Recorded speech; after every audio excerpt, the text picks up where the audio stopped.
I don't give a list of products that you can invest in. So my expectation from my reader, I have a very tough expectation from my reader, is that they will do an equal amount of work. When they use the book, they will have to really understand the concepts, make their own shortlists, choose their own products. Because it's only when they do that they are empowered. Otherwise, they'll always come back to the person who's advised these 5 funds. Hello, friends. Hello, and a very, very warm welcome to Network FP Success Talks. I'm your host, Sadik Nilgund, and in this show, you meet, you get inspired, and you gain insights from the leaders of personal finance profession.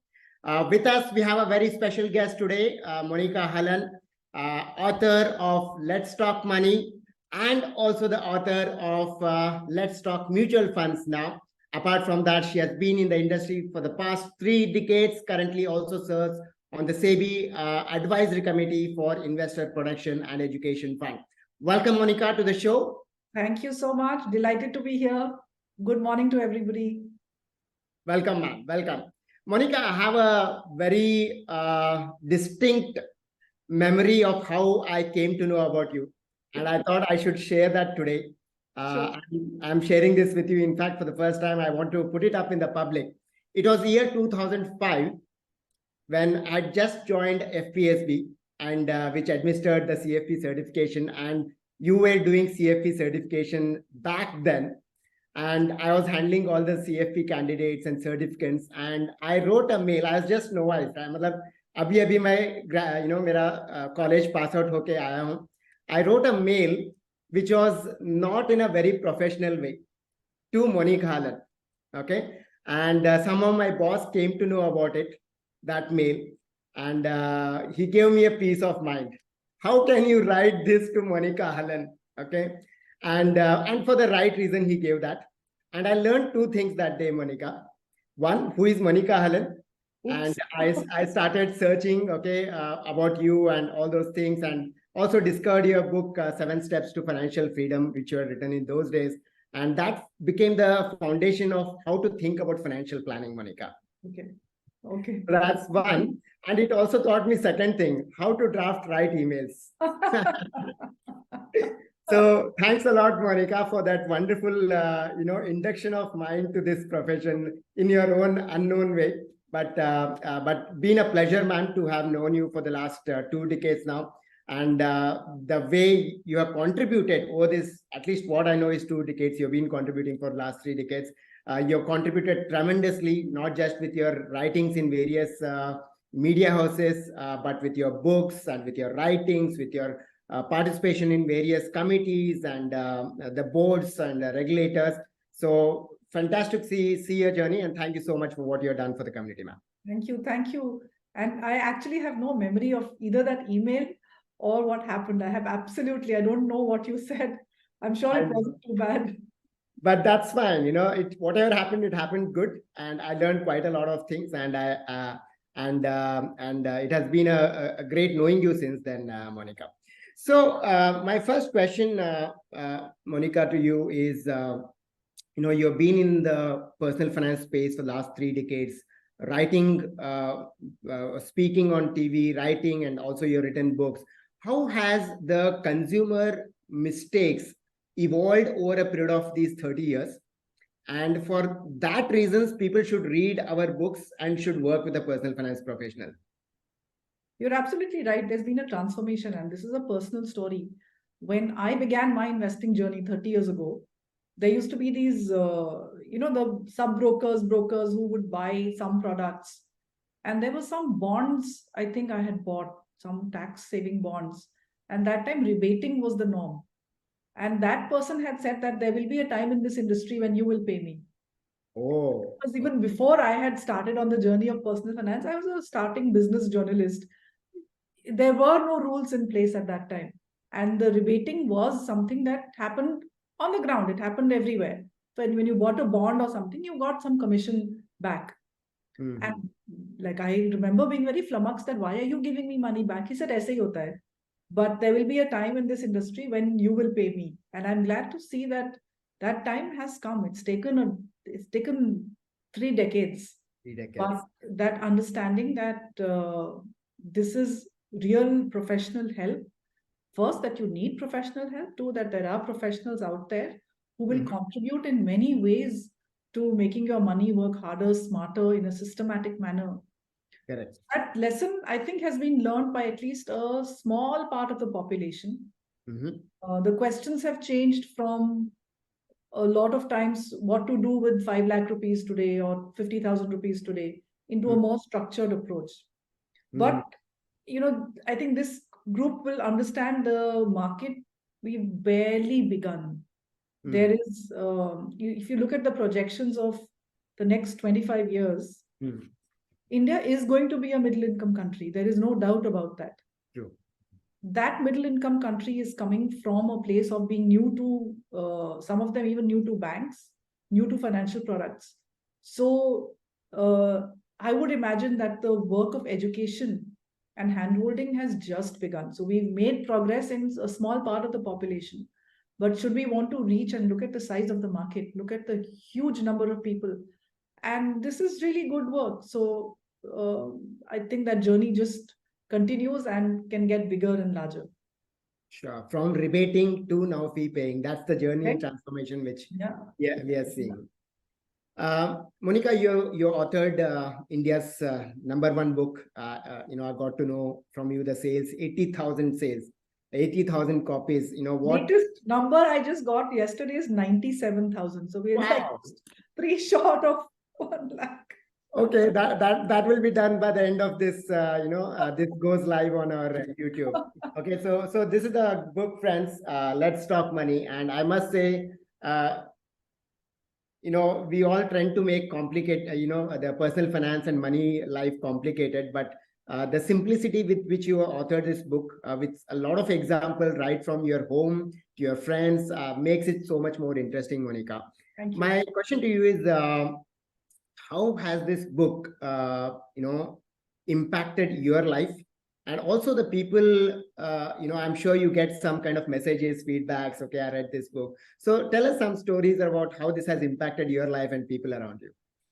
So the book has, I think it surprised me. It surprised the publisher. It surprised everyone whoever was part of the process of the book. I wrote the book because whenever I would give a talk, people would say, we are understanding you, but there's nothing to read.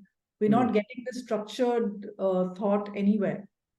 So the book sort of came out of that. And honestly, it wasn't a difficult book to write because it was all fully cooked. And I'm a writer by profession. Please understand, it's not a struggle to write.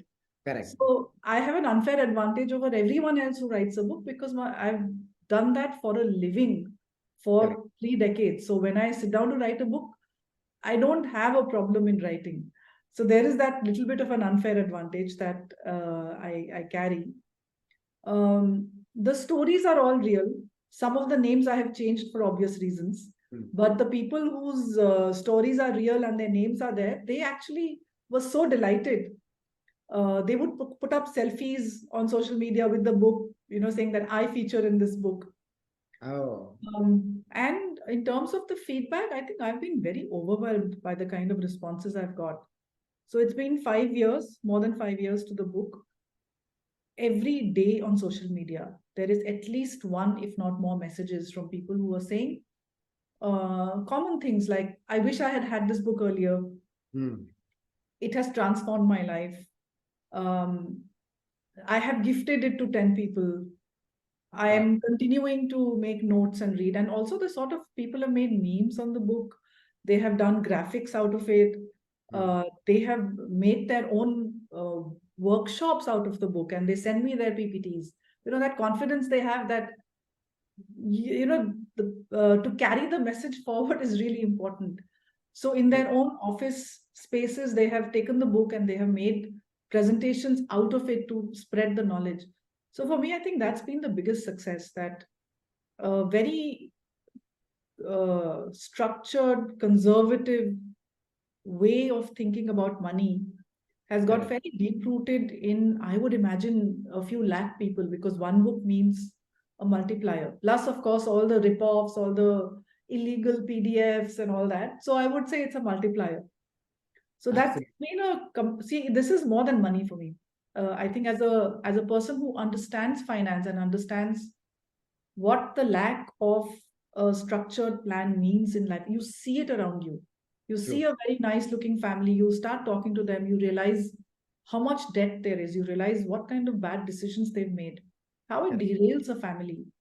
So every time somebody makes a right decision, I feel I have won. It is more than money to me.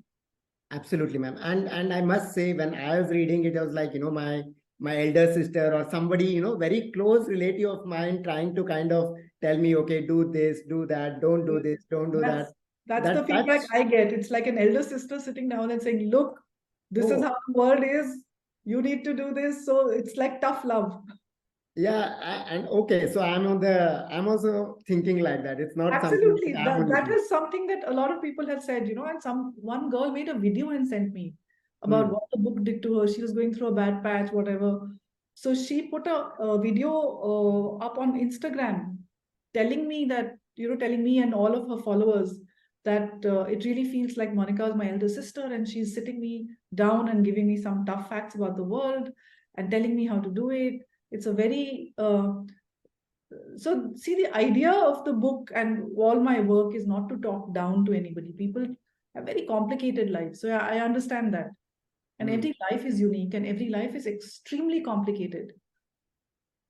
I think the finance writer should not try and put blame, should not try and put fear, should not try and you don't work with the negative emotions. You try and work with the positive emotions. You try and get people to choose to do the right thing. So that's been the underlying attempt is this positive choice, really. I must, I go to bookstores often with my son Kabir, and I show him, look, I know her, and I show him, our communications and stuff like. It's just proud to know you. That's wonderful. That's so good to know. Thank you. I put it to my son also. Ma'am, now coming to some of the industry issues, last 2-3 decades, 2 decades at least, what I can connect, and I would like to talk around those some of the issues of the industry. Since 2005, we have been talking about fee-based financial planning, and we call, and I remember, and मुझे अभी चिढ़ आता है इससे. Back in 2005, you and me, we used to talk that, financial planning is in the nascent stage. That word nascent stage. And even today, we call it as financial planning is in the nascent stage, right?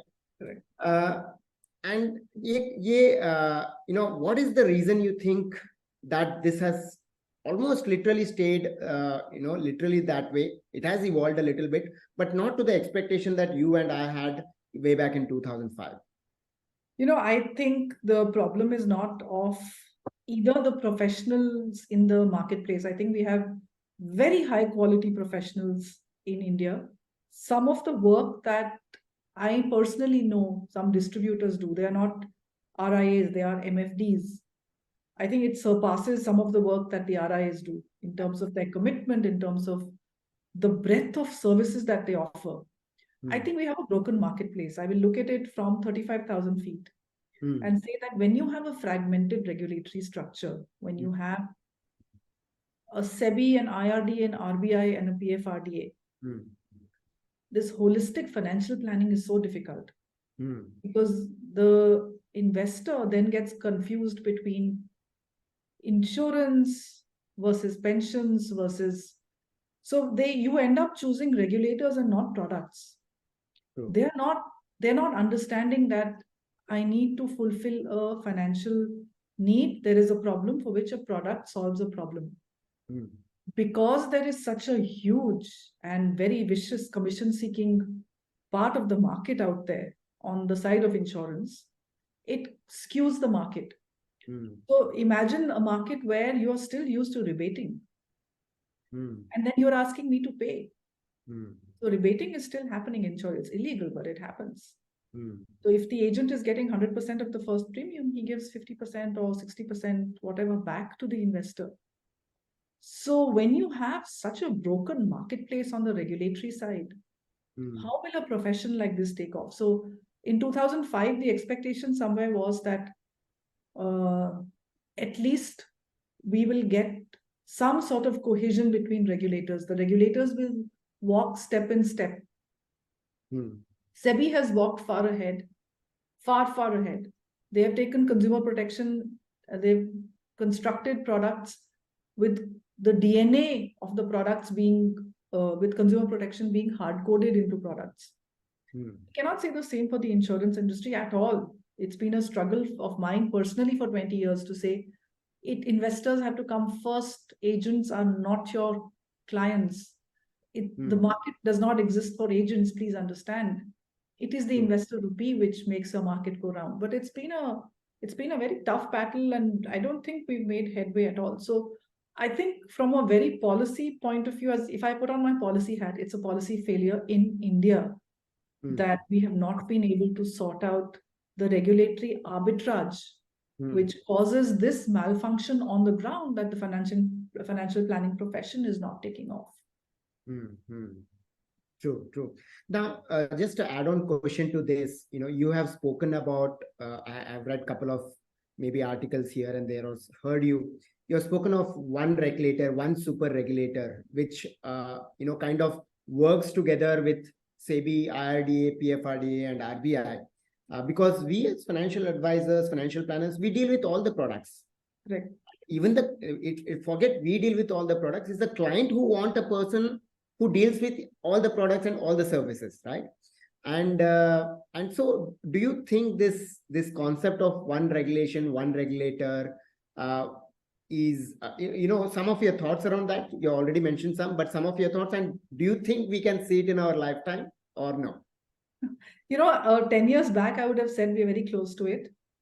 There was a committee report. There was the Indian Financial Code, which was written, which looked at a twin peak regulatory system of RBI and all the other regulators under a unified regulator. But that plan has been long abandoned. It's in cold storage. Okay. And I don't see any policy movements at all to rekindle that our regulatory structure. The only thing we can hope for is that the other regulators at some point change the way that they look at the market. And there is deeper cohesion between the four regulators, so that at least as far as the investor is concerned, you don't have regulatory arbitrage in terms of the way the products are constructed. So the Swaroop Committee report started with that, the Bose Committee report in 2015. In fact, we said that the regulation should be on the function and not the form. Function, what is it that the product does? So a ULIP is essentially a mutual fund. It's the function of the product and not the form. The form is an insurance policy. It is not an insurance policy. 99% of the investment goes towards a mutual fund-like product. So in its DNA, it's a mutual fund. Therefore, it should be regulated by SEBI. And that sort of resulted in a battle between regulators, which SEBI lost, unfortunately, because if you just look at the way disclosures are made in ULIPs and mutual funds, I think we don't need to argue anymore. There is a difference of 5 and 100 in terms of the way disclosures are made, the way regulatory burden on mutual funds is, and why is it there? So that the investors have a well-regulated product, disclosures are clear, under the bonnet the product is structured well. We cannot say the same in insurance.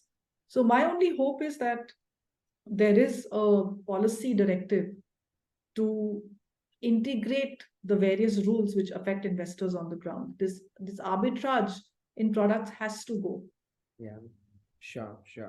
And you don't see at a ministry level this being taken up, or it is being discussed? I'm not hearing anything. I'm not hearing anything. No, I'm not hearing anything. Yeah. Got it. Now coming to another piece around this regulation, SEBI RI regulation, Registered Investment Advisor. 2013, it came into the effect and made, so far we have just around 1,300 RIs, of which I'll give you the stats, whatever we know. I think around 800 are kind of registered with BSE, that where they need to comply with certain things. So those many people are actually, it's a kind of cave ID, right? And then out of that, as per our estimate, Monika, not more than 300 to 400 are actual financial planners, which you and I understand as financial planners, right? We have a certain way of thinking about what financial planning is. So again, this has, according to me, Monika, I'm sorry, but this has literally like jeopardized the entire profession which we thought about. ना सेबी हमको करने दे रहा है जो करना चाहते हैं अच्छा clients के लिए in the name of financial planning, doing financial plans and all these things. At the same time, it is not promoting that profession. So where do you see this? And it's like really frustrating, Monika. I represent the personal finance professionals. Let me tell you, I'm doing a workshop on the World Financial Planning Day on 4th of October for CFP, Certified Financial Planners. The number one question is, bhai, main financial plan karoon ki nahi karoon? I'm a financial planner, certified planner, but financial plan karoon ki nahi karoon? So how do we really handle this now? I think I'm sensing the question that you're not asking is that why has SEBI made it so difficult? Right? Is that the question? No, we understand that because it is stockbrokers who are doing some stuff, but why are financial planners being penalized because they want to regulate the stockbrokers, stock tippers? So I have actually worked in different committees of SEBI. In fact, I was there for 12 years. Now I'm chairing the Investor Protection Committee and the Hybrid Security. I'm a member on that. My interaction, and especially in the last 5 years, has been that it's a very evidence and data-driven regulator. Present the evidence, you give the data. Regulator has no hesitation in changing its mind, is my understanding. The only thing I can go on saying, and I say to everyone who comes to me with this problem, is that you need to represent to SEBI with data, with evidence that this is harming the profession. You are trying to curb stock tipping, but in the collateral damage is on the profession. The only thing I can say is that it isn't that SEBI has anything against the profession. It cannot be. SEBI's only concern is that investors have a fair marketplace. So I can take the liberty of talking about how, from inside the regulator, how they see the world. They don't have a particular dislike for planners or distributors at all. They understand that without the intermediary, there is no market. Look, a regulator understands that the intermediary is the entity which connects investors to the products and to the entire financial system. So there isn't an attitude that these people need to be removed. I don't think at all that impression is correct. Having said that, when you see that there is a problem in the market, that the regulatory requirements are too strict, the compliance burden is too much, you will have to go back to the regulator with evidence to say, this is not working. If you change, these are the 5 things that we think you need to change. Don't go and say it's all wrong. SEBI has gone through a consultation process. There were several consultation papers before they came upon the final regulation.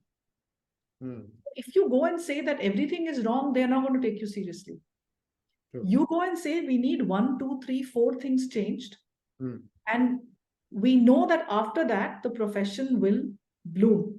Can you say that, Sadiq, confidently, that if you change these 5 things, the profession will bloom?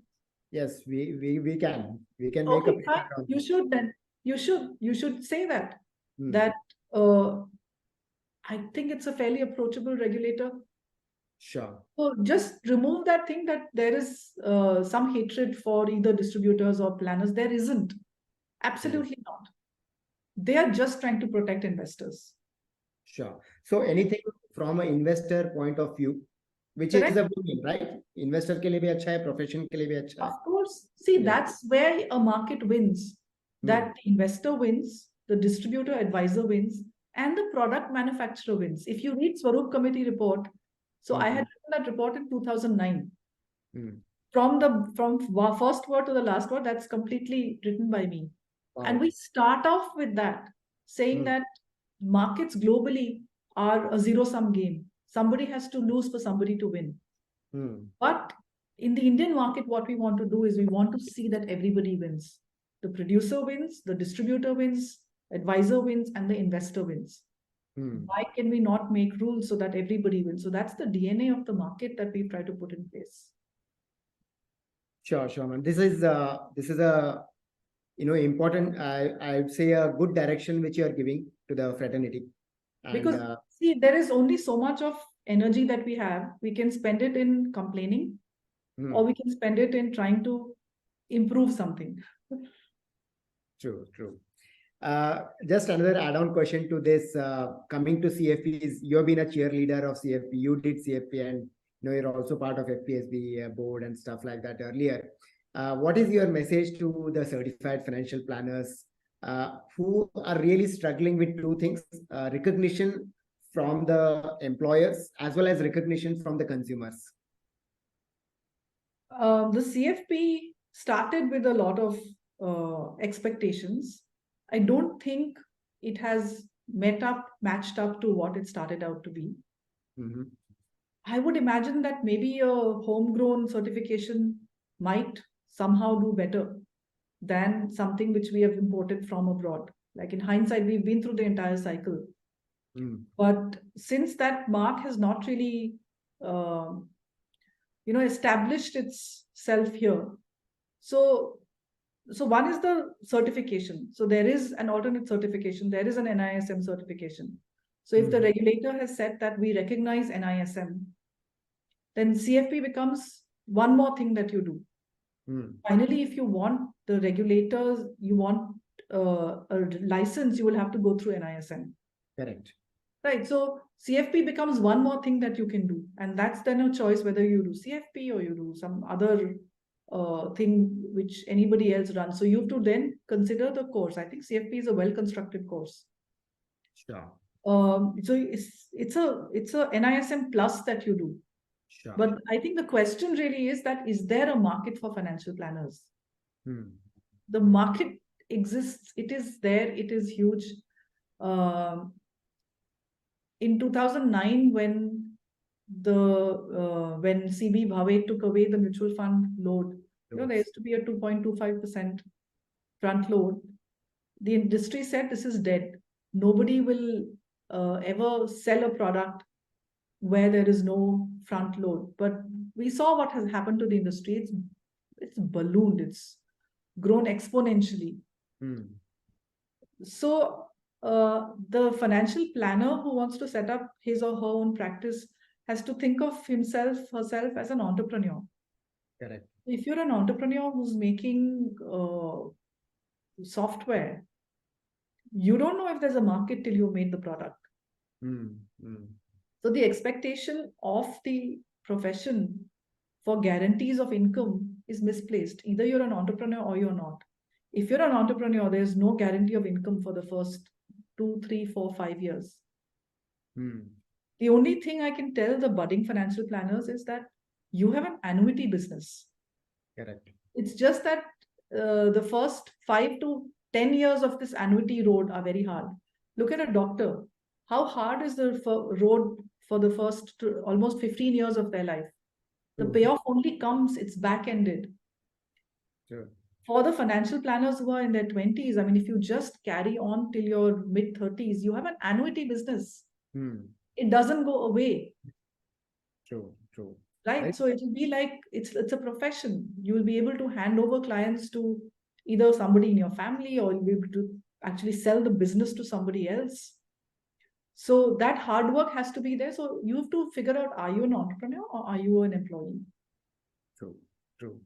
Ma'am, you spoke about the homegrown certification. I don't know if you're aware. I thought I'll take this opportunity to tell you and the audience. Network FP has a certification called as Qualified Personal Finance Professional. Okay.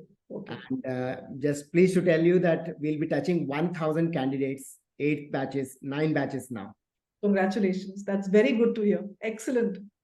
And again, from the industry perspective, we are not trying to compete with CFP. That is never our. We tell people either do CFP or QPFP. Right. जो भी आपको ठीक लगता है, जो आपको relevant लगता है. But idea is people should have a foundation, good level foundational education before they become a financial advisor or distributor, right? Absolutely. So NISM is a great process, but you're passing exams. The focus is really on that. Yeah, See, the CFP course is structured very beautifully. true. So, then of course it depends on what the costing is and what kind of extra assistance that you can provide the students. So that's very good to hear. Sure, ma'am. Now coming to your latest venture, let's talk mutual funds. Yeah. How this idea came about? Was it kind of told by publisher, nahi abhi aapka bahut acha brand ban gaya hai, you should come out with a series, or what made you come up with this? And not at all. It was actually so when I was writing Let's Talk Money, when I wrote the mutual fund chapter, it became very long. And I remember writing it just without thinking that, oh, this chapter is very long. I think I need a full book for this. So it was an off the cuff. I mean, I write as I speak. It's very unfiltered. Therefore, there is a flow in the book. So I wrote that down and I left it there. Readers did not let me forget it. You said you will write a book. Where is that book? I actually had no intention of writing that book. I just wrote that, the material is so much that you need a book. Correct. So it was really the readers, because publisher it doesn't matter which book, next book I write. It can be it can be any part of the market. But the mutual fund is, we call it a farmaishi nagma, that it's been requested for. So it was the readers who just did not let me forget. And, you respect what your readers want. Also, I thought that then, of course, I began thinking about the book, and I did a little bit of a literature review, what is out there. There's excellent resources, but a lot of that is FAQs. What is a mutual fund and what. I didn't find a strategy-based book. Maybe it's out there, maybe I did not find it, but I couldn't find a book which was a strategy-based approach, which also spoke about the whole regulatory piece. So there's a whole chapter I have devoted to the regulatory work which has gone on behind the scenes to get the product to market, to make it investor friendly. And then there's a structured approach to choosing funds. And I don't give a list of products that you can invest in. So my expectation from my reader, I have a very tough expectation from my reader, is that they will do an equal amount of work. When they use the book, they will have to really understand the concepts, make their own shortlists, choose their own products. Because it's only when they do that they are empowered. Otherwise, they'll always come back to the person who's advised these 5 funds. So if they have to be fully empowered, they will have to do the work. So the book in that way is it's not a 2-minute noodle.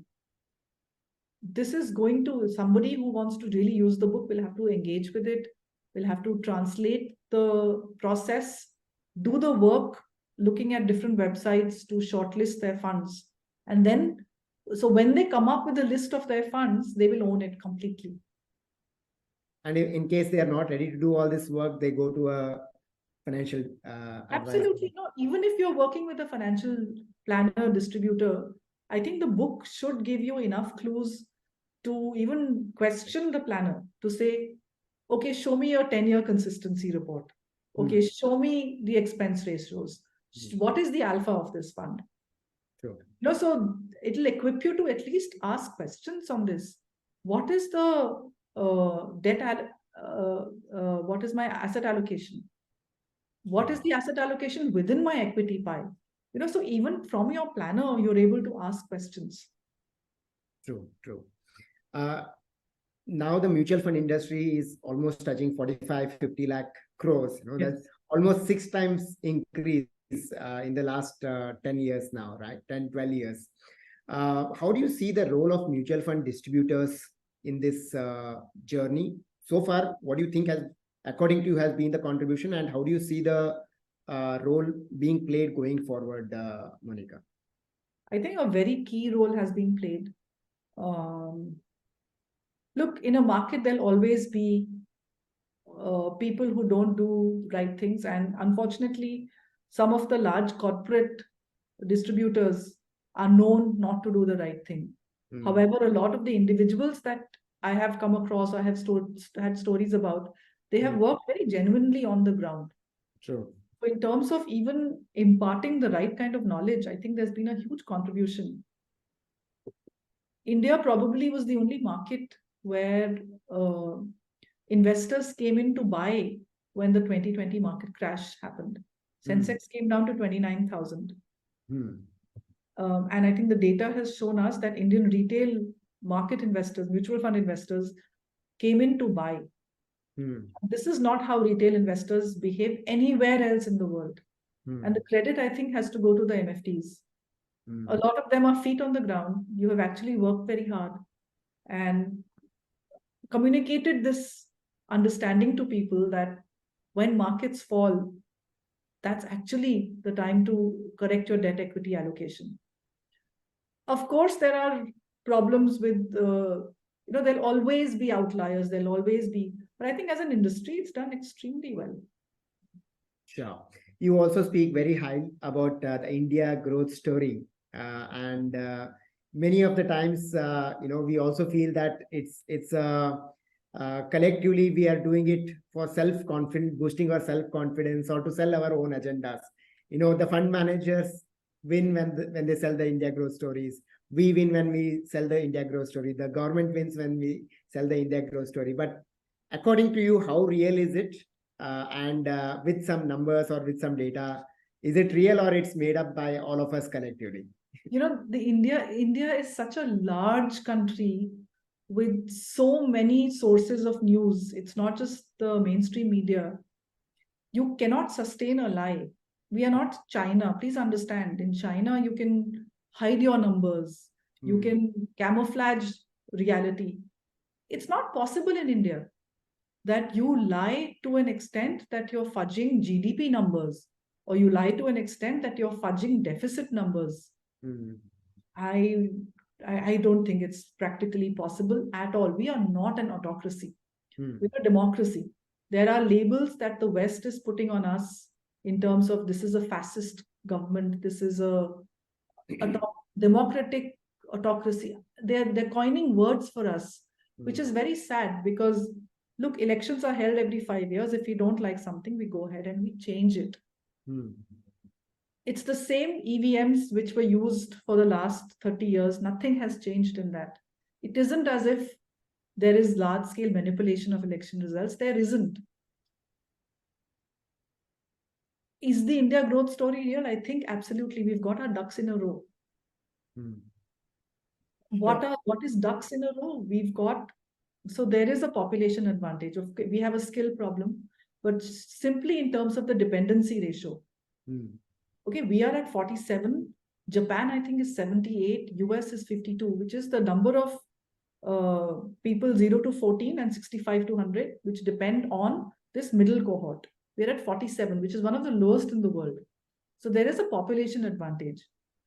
Then so there was a reform in 91, and then we sort of slowed down the reform, and then there was policy paralysis for the last 5 years of UPA 2. The last, now will almost 10 years, we've seen the stage 2 of the reform story. Okay, there is a formalization, GST. And so when I tell the GST story, I'm always surprised at the business people that I meet. You meet a jeweler, you meet a small businessman, you meet, 200, 300 crore turnover, 10 crore turnover, at any size. I expect them to say GST is very bad. I'm beginning to hear GST is the best thing that has happened because no one can now, the entire chain has to formalize. Unless that happens, they don't get their input credit. Right? So when such a large economy begins to formalize, you are going to see the impact on the growth numbers. Absolutely. Sure. In terms of even in terms of the way that we managed COVID. Absolutely. There was a whole pressure for India to spend its way out. We don't have the money. We are still a $2,000 per capita income country. We didn't do that. Our inflation numbers went from what, 4 to 7. What happened in the US? Inflation went from what, 0.251% to 9-10%. No, there was a multiplier because they printed money. So they printed so much money. We didn't do that much. So we handled COVID like a conservative spender should. And we've done well on that. So there's GST, there is IBC, which had which had rich promoters but poor companies. So, you can, UPI technology has been a huge one, which unleashes efficiency in an economy. So UPI is, you really have to travel. I'm sure you've gone to other countries and, we are so used to holding our phone and snapping, and within literally 4 seconds, the transaction is done. Yeah, including the 5 rupee chai these days. Anything, right? 5 rupee chai, whatever it is. Yeah. All of these things unleash efficiency in an economy. True. And I think the most important thing is the population bulge has moved away from the cynical old people to this youthful energy, to the people who are aspiring. So who's the aspiring India? It's the youth. And it's that energy which takes a country forward. So I would say don't be cynical at all. I think the next 25 years, when they talk about Amrit Kal, people can call it a jumla, they can call it whatever, but I think it's very real. 91 reforms caused people of my generation to do extremely well. That was the first time that Indian economy was reformed at any scale. The people in their 20s, it's your moment now. What we saw at 91, and our lives transformed beyond belief because of those reforms. It is going to be the next 25 years will be your time when the benefit of all of these reforms will kick in. So again, your choice is to think that all this is, it's just gas, but it isn't. It isn't. So it's somewhat. So you have to be ready to work. You'll have to take hold of the opportunities. So in India today, if anybody wants to work, is reasonably intelligent, sincere, you will do extremely well. True, ma'am. Very true. Thanks a lot. Now, last segment. Are you ready for a fun rapid fire? Yeah, please go ahead. All right. So I have 5 questions. Quick, short answers. No long answers, just short answers. So what about money and wealth you realized very late in life? Wish you knew much earlier. That it takes very little amounts to start. Just start. That's it. Wow. That was a good one. I recently saw your photo with our finance minister, Nirmala ji. Who are the top 3 personalities whom you have ever met in your life? Top 3 personalities. Okay, at the moment, I am a little blank. So Nirmala ji is there, of course. Off the cuff, I can't remember. So we will just leave it. I saw one of Gautam with Narendra Modi ji. Yeah, but that is Gautam. I wasn't there in that meeting. Yeah. So I don't know. I'm sure you must have met. Anyways, we'll come back to that. Your secret wish. So virtually, I have met Narendra Modi. I was part of the Prime Minister, Narendra Modi. We were part of a pre-budget conference. That was COVID time, 2021. So there was a closed door video conference in which, so it can be called meeting, but not like in-person meeting. Yeah. Sure. What is your secret wish as an author? All authors have this secret wish. That the books are read and used. So when I write a message to my readers, it is read, absorb, and implement. Don't just read my book, implement it. Only then do I feel satisfied as an author. Sure. Anything on the numbers? Recognition. The first time that I wrote Let's Talk Money, publisher was also like, I was a new author. So my communication to the publisher was that the person who edits the book, if that person doesn't change his money life, don't publish the book. So I'm saying the books if the book is good, it will sell. True. Very true. Your most embarrassing money decision you have ever made in life? You're a money writer, author, but still. I was first job, 1991, Business Today. business journalist, no idea about personal finance. I bought a premium back life insurance policy. Okay. Worst decision. This is 1991. Okay. We all learn from The those. premium back. It was a term life insurance policy, which I think in 30 years, the rate of return is 2.3% or something. So, of course, it got discontinued at some point. But I think worst money decision was that.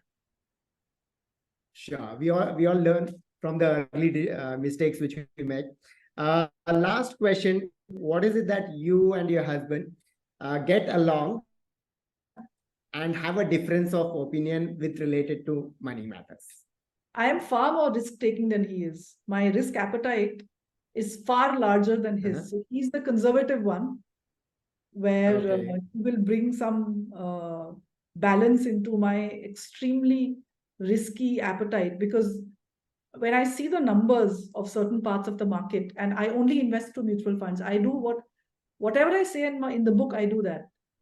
Other than the house that we live in, there is no other property. I don't have a single stock. We don't do stocks. It is only mutual funds.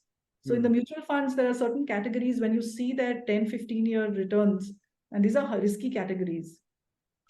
For me, I see there's no downside because I'm never exiting. I only will redeem what I need, but I'm never really exiting. So I think it's the risk. My appetite is far higher than his. And what is it that you agree upon mostly when it comes to money management? The strategy that we both have, that it's only funds, no real estate, no stocks. To keep it simple, we have a lot of interests in terms of reading and other things that we do. We don't want to spend too much time on chasing new deals or things which will be multiplier. We don't want to waste our time on these sort of pipe dreams. So we like to keep it simple. Keep it simple. Money management in a simple way. Thank you so much, ma'am, for being here on the show. Please hold on for a minute. Friends, I opened up the chat for you all. Can you please share what was your one biggest takeaway from the insights we gathered from Monika Halan, our guest on the show? Open up on hands on the keyboard, on the chat. One word or one takeaway from this podcast today with Monika Halan.